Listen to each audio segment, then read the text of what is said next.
Sa balita nasyonal, imbestigaran sa National Bureau of Investigation ang ginaalgar ng mga irregularidad sa pondo sa sports complex sa New Clark City, Tarlac nga gingamit sa 2019 Southeast Asian Games o SEA Games. Suno kay NBI Director Melvin Matibag sa nagligad nga pagbisita sa ahensya sa New Clark City para sa ginapatindog nga 70 hectares NBI Academy, nakita nila ang sports complex. Nakabaton sila sa impormasyon suno sa direktor nga may ginabanta 10 bilyones ka pesos nga pondo ang nalakip sa proyekto nga wala na liquidate.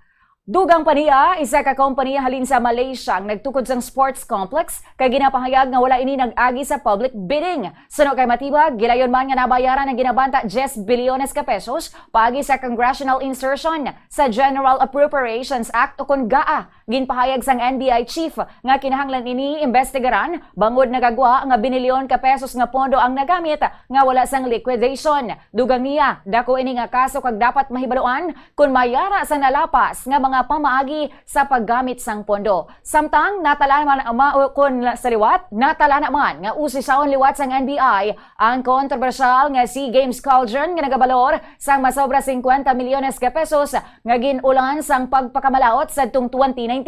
Una na anay nga ginpanginwala ni Philippine Southeast Asian Games Organizing Committee Chair kag subong Senate Minority Leader Alan Peter Cayetano ang mga alegasyon nga may anomalya sa SEA Games. Ginsiling-siling nga bukas sila sa anuman nga investigasyon. Yari ang pahayag naman ni NBI Director Melvin Matibag. Katunayan, meron kaming mga kaso na pumasok na bago na dapat namin tingnan. Kung maalala nyo, pumunta kami ng Clark because we were given 70 hectares for the NBI Academy. So magkaroon kami ng relationship sa Clark. Nakita namin dun yung parang sports complex na ginamit ng SEA Games, yung sa Philippine SEA Games Organizing Committee. Well, nakarating sa amin, may titingnan kami rito, may kailangan kami imbestigahan dahil nakarating kami rito, billion-billion pala yung pumasok dito na pera na unliquidated.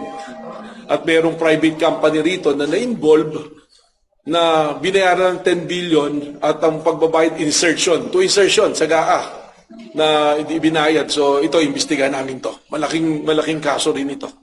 Si NBI Director Attorney Melvin Matibag.